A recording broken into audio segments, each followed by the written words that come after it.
الحمد لله الملك الديان، والصلاة والسلام على سيدنا محمد سيد ولد أدنان، وعلى آله وصحبه والتابعين على مر الزمان. أشهد أن لا إله إلا الله وحده لا شريك له، المنزه عن الجسمية والجهة والزمان والمكان. وأشهد أن سيدنا محمدا عبده ورسوله الذي كان خلقه القرآن. أما بعد، عباد الرحمن، فإني أوصيكم ونفسي بتقوى الله القائل في كتاب الله: اتقوا الله حق تقاته ولا تموتن إلا وأنتم مسلمون. Alhamdulillah, yang hari ini puja dan puji syukur selalu kita panjatkan kehadirat Allah Subhanahu wa Ta'ala atas segala apa yang Allah berikan kepada kita. Di antaranya Allah berikan kita nikmat sehat walafiat, panjang umur, dan kita ditetapkan iman Islam kita sehingga kita masih dapat melaksanakan kewajiban kita, yaitu melaksanakan salat Jumat berjamaah. Di atas mimbar yang mulia ini, pada kesempatan hari ini, marilah kita tundukkan hati dan meneguhkan langkah untuk senantiasa kita bertakwa kepada Allah Subhanahu wa Ta'ala dengan sebenar-benarnya takwa. Takwa bukan sekadar ucapan lisan, tetapi cahaya yang hidup dalam hati, yang membimbing setiap langkah kita untuk menjalankan perintah-perintah Allah dan meninggalkan segala larangan-larangan Allah, sehingga kita menjadi hamba Allah yang mulia di sisi Allah. Inna akramakum indallahi atqakum. Ma'asyiral muslimin, sidang Jumat yang dirahmati Allah Subhanahu wa Ta'ala, seiring berjalannya waktu, Ramadan telah berlalu. Bulan yang penuh berkah itu meninggalkan kita semua, membawa kemenangan ibadah yang begitu indah. Di bulan Ramadan semangat kita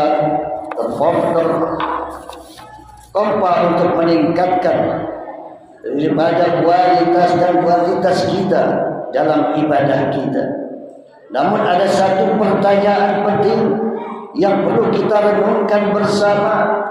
Apakah amal ibadah yang kita lakukan, ibadah yang kita kerjakan di bulan Ramadan selama sebulan penuh diterima oleh Allah Subhanahu wa Ta'ala? Para ulama memberikan tanda-tanda diterimanya amal ibadah kita, yakni saat kita mampu istiqamah dalam kebaikan setelahnya. Artinya, jika setelah Ramadan kita tetap menjaga ibadah, maka itu menjadi isyarat bahwa apa yang kita kerjakan di bulan Ramadan diterima oleh Allah Subhanahu wa Ta'ala. Di mana Syekh Ibnu Rajab Al-Hambali menjelaskan dalam kitab Lataiful Ma'arif, beliau mengatakan, man amila ta'atan min at-ta'at wa farigha minha fa'alamatu qabuliha yasilaha bi ta'ati ukhra. Beliau mengatakan, siapa yang melakukan suatu amal ibadah dan telah rampung melaksanakannya, maka tanda diterima amal ibadah tersebut adalah diiringi dengan amal ibadah lain. Lalu dilanjutkan oleh Ibnu Rajab Al-Hambali, beliau mengatakan, wa alamatu raddiha an yaqiba tilka ta'atu bi ma'siyati ma ahsana al-hasanata ba'da sayyi'ati tamhuha wa ahsana ba'da al-hasanati tatluha. Beliau mengatakan, sebaliknya jika amal ibadah itu tidak diterima oleh Allah Ta'ala, maka amal tersebut diiringi dengan kemaksiatan.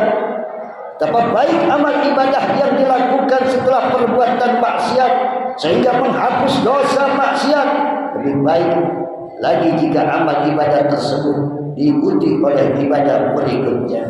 Ma'asyiral muslimin, sidang Jumat yang dirahmati Allah, istiqamah bukan berarti kita melakukan ibadah sebanyak di bulan Ramadan, tetapi bagaimana kita konsisten dalam ketaatan meskipun sedikit. Allah Subhanahu wa taala menyukai amal yang dilakukan terus-menerus walaupun kecil. Inilah yang menjadi bukti keikhlasan kita dalam beribadah. Pasca Ramadan, tantangan kita justru semakin besar. Jika di bulan Ramadan suasana sangat mendukung untuk beribadah, masjid-masjid ramai, lantunan Al-Quran terdengar di mana-mana, maka setelah Ramadan semua itu kembali seperti biasa. Tidak ada lagi suasana yang memaksa kita untuk beribadah. Disinilah letak ujian yang sebenarnya. Apakah kita tetap menjaga solat berjamaah? Apakah kita masih membuka Al-Quran? Apakah lisan kita tetap terjaga dari riba? Apakah tangan kita masih ringan bersedekah? Jika jawabannya iya, maka insya Allah itu adalah tanda kebaikan. Namun jika kembali pada kebiasaan lama yang jauh dari nilai-nilai Ramadan, maka itu menjadi bahan muhasabah bagi diri kita. Istiqamah menjadi kunci keselamatan. Allah Subhanahu wa taala menjanjikan bahwa orang-orang yang beriman dan istiqamah tidak akan merasa takut dan tidak pula bersedih hati. Mereka adalah orang-orang yang mendapatkan ketenangan hidup baik di dunia maupun di akhirat. Di mana Allah berfirman, innal ladzina qalu rabbuna Allah tsumma istaqamu tatanazzalu alaihimul malaikah alla takhafu wa la tahzanu wa abshiru bil jannati allati kuntum tu'adun. Allah Subhanahu wa taala berfirman, sesungguhnya orang-orang yang berkata Tuhan kami adalah Allah, kemudian tetap dalam pendiriannya, dan akan turun malaikat-malaikat kepada mereka seraya berkata, janganlah kamu takut dan bersedih hati, serta bergembiralah dengan memperoleh surga yang dijanjikan kepadamu. Ma'asyiral muslimin, sidang Jumat yang dirahmati Allah. Oleh karena itu, marilah kita berusaha menjaga amalan-amalan yang telah kita lakukan selama Ramadan, sehingga menjadi sebuah kebiasaan, menjadi perubahan dalam diri kita dari tahun yang lalu menjadi lebih baik daripada tahun ini. Dan mudah-mudahan apa yang kita laksanakan selama di bulan Ramadan daripada amal-amal ibadah yang kita kerjakan diterima oleh Allah Subhanahu wa taala. Barakallahu li wa lakum fil Qur'anil azim wa nafa'ni wa iyyakum bima fihi minal ayati wa zikril hakim. وتقبل الله مني ومنكم تلاوته إنه هو السميع العليم. أقول قولي هذا وأستغفر الله العظيم لي ولكم ولسائر المسلمين والمسلمات والمؤمنين والمؤمنات فاستغفروه إنه هو الغفور الرحيم.